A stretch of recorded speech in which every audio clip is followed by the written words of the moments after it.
Everyone, welcome back to Vidu Sharma channel. So कैसे हैं आप सभी? आई होप सभी बहुत अच्छे होंगे। तो आपको शिवरात्रि की ढेरों सारी शुभकामनाएं गाइस। हर हर महादेव रेडिट के साथ कमेंट कर दीजिएगा। जो मेरे चैनल पर न्यू हो जल्दी से चैनल को सब्सक्राइब करके बेल आइकन को ऑन कर दें। और आज आपको मेरी वॉइस थोड़ी ज़्यादा अजीब सी आ रही होगी बिकॉज मेरी तबीयत ठीक नहीं है, तो वॉइस रिकॉर्ड में थोड़ी सी प्रॉब्लम होगी। सो गाइस एडजस्ट कर लीजिएगा। तो चलिए आज स्टार्ट करते हैं। हाउ टू मेमोरी आप इम्प्रूव कैसे कर सकते हैं। सो गाइस सभी के माइंड में एक ही क्वेश्चन रहता है कि मैं कितना भी याद कर लूँ पर फ़ायदा कुछ नहीं होता। किसी भी समय पढ़ लूँ, सुबह हो या दोपहर हो या शाम हो, मेरे को पढ़ा हुआ याद ही नहीं रहता। और माता जी रोज़ बादाम भी खिलाती है लेकिन फिर भी मेरी मेमोरी नहीं बढ़ पा रही है। कोई दवाई नहीं आती क्या जिससे मेरी मेमोरी बढ़ जाए, हमेशा के लिए याद हो जाए। इस वीडियो में आपको कोई दवा तो नहीं बता रही हूँ, लेकिन इसी 6 तरीके ज़रूर बताने वाली हूँ उन सब स्टूडेंट्स के लिए जो अपनी मेमोरी को इस प्रकार से बढ़ाना चाहते हैं, वो भी एक बार में पढ़कर उनको वो याद हो जाए। याद भी ऐसा होगा कि वो कभी नहीं भूलेंगे, हमेशा के लिए एग्ज़ाम में भी आप पाओगे, अपने स्टडी का बेहतरीन आउटपुट देख पाओगे। तो बात करते हैं उन 6 टेक्निक्स और स्ट्रेटेजी की जो आपको एक एवरेज मेमोरी से सुपर एवरेज स्टूडेंट बनाने वाली है। पॉइंट नंबर 1, यहाँ एनवायरनमेंट क्रिएट करना का ये मतलब है कि जहाँ तुम पढ़ते हो वहाँ कम से कम तुम डिस्ट्रैक्ट करने वाली चीज़ें नहीं दिखे जो कि तुम्हारा पढ़ने से ध्यान हटाती हैं। जहाँ पर तुम्हारी स्टडी टेबल है वहाँ तुम्हारी बुक्स, तुम्हारा टारगेट, तुम्हारा सिलेबस, तुम्हारा टाइम टेबल, यही सब होना चाहिए। अपने स्टडी टेबल को गेमिंग जोन के लिए मत बना रखो। पढ़ाई मतलब सिर्फ पढ़ाई के लिए, सिर्फ उन चीज़ों के लिए पढ़ाई करो। वह अगर एक चीज़ तुम्हें डिस्ट्रैक्ट कर रही है ना, तो इसका मतलब है कि वो तुम्हारी पढ़ाई को कंसंट्रेशन से हटा रही है।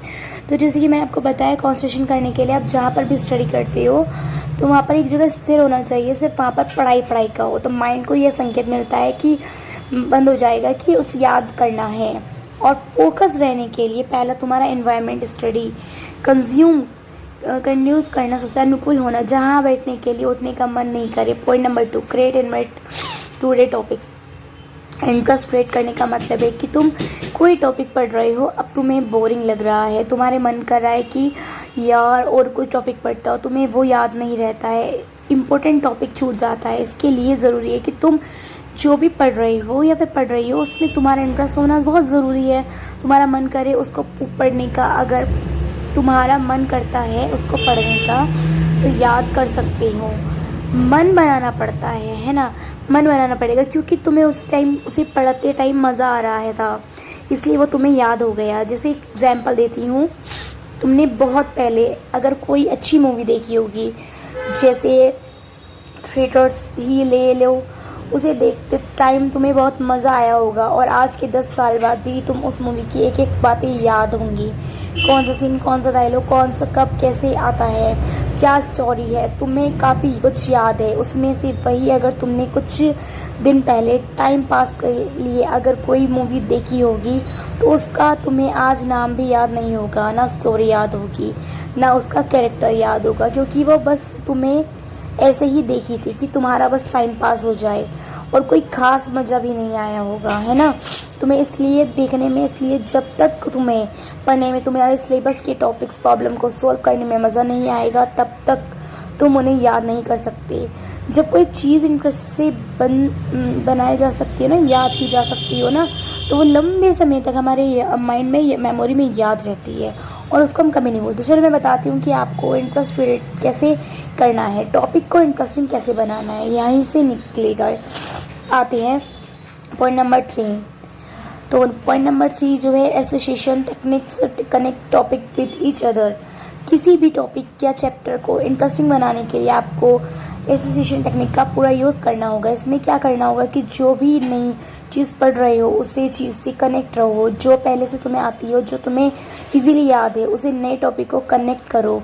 उनकी कोई ऐसी ट्रिक बनाओ जो तुम्हारे डेली लाइफ से कनेक्टेड हो, क्योंकि जितना तुम अपने सिलेबस से कनेक्ट करते जाओगे चीज़ों को, उतना ही वो अच्छे से तुम्हें याद रहेंगी। और कोई ना कोई चीज़ें किसी न किसी इंटरकनेक्टेड ज़रूर होती हैं। बस तुम्हें पढ़ते टाइम यह ध्यान रखना है कि मैंने ऐसा ही लगभग मिलते जुलता उस रोल में, उस टॉपिक में पढ़ा था। जैसे ही तुम उसे कनेक्ट कर लो लोगे, तुम्हें अपने आप पढ़ने में मज़ा आएगा, क्यूरोसिटी बढ़ती जाएगी। और इसका एक फ़ायदा भी होगा कि जब तुम दूसरे टॉपिक को पढ़ोगे ना, तो उसमें कनेक्टेड प्रिंसिपल अपने आप तुम्हें याद आ जाएंगे। Point number 4, break your syllabus into smaller section. Syllabus को टुकड़ों में तोड़कर पढ़ो। अपने दिमाग में मैनेजमेंट तरीके से सब कुछ रखने के लिए ज़रूरी है कि उसके पास में बहुत अच्छे से याद रहे। सारी बुक्स पढ़नी होगी। अब तुम्हें पढ़ने बैठना होगा गया, और फिर लगता होगा तुम्हें 10-15 घंटे के बाद बस ऐसे ही पढ़ो। जितना भी पढ़ो बट फोकस करके पढ़ो। अगर आप फोकस करके पढ़ते हो तो आपको लाइफ में कोई भी प्रॉब्लम नहीं आती। होपली आपको मेरा वीडियो पसंद आया होगा, और पसंद आया हो तो प्लीज़ अपना कमेंट करके अपनी ओपिनियन ज़रूर दें। मिलती हूँ जल्दी ही अनदर वीडियो के साथ में। जब तक आप चैनल को सब्सक्राइब करके बेल आइकन को ऑन कर दे। तो thanks for watching Viddu Sharma channel. मिलती हूँ जल्दी ही अनदर वीडियो के साथ में और इंटरेस्टिंग फैक्ट्स के साथ में, जिससे कि आपको भी मज़ा आए वीडियोस वॉच करने में। और हाँ, थोड़ी सी तबीयत ठीक नहीं है, बट हो जाएगी, सब पे करना। तो आपको कौन सी वाली लाइन ज़्यादा अच्छी लगी और कौन सी लाइन आप पे डेडिकेट होती है, या भी कमेंट करना। किस किस के साथ ऐसा होता है। सो गाइस, सबकी अपनी अपनी लाइफ होती है, सबके अपनी अपनी लाइफ में रूल्स होते हैं। तो मैं चाहती हूँ अगर जो रूल्स मैंने बताए उनको फॉलो करो, और आपको काफ़ी यूज़फुल रहे तो प्लीज़ एक थैंक यू कमेंट ज़रूर शेयर करें। तो अपनी फैमिली फ्रेंड्स के साथ जरूर शेयर करें। मेमोरी बढ़ाने की ट्रिक बहुत ही ईजी है और बहुत ही अच्छी है। तो चलिए मिलती हूँ जल्दी, तब तक के लिए ऑल द बेस्ट, बाय।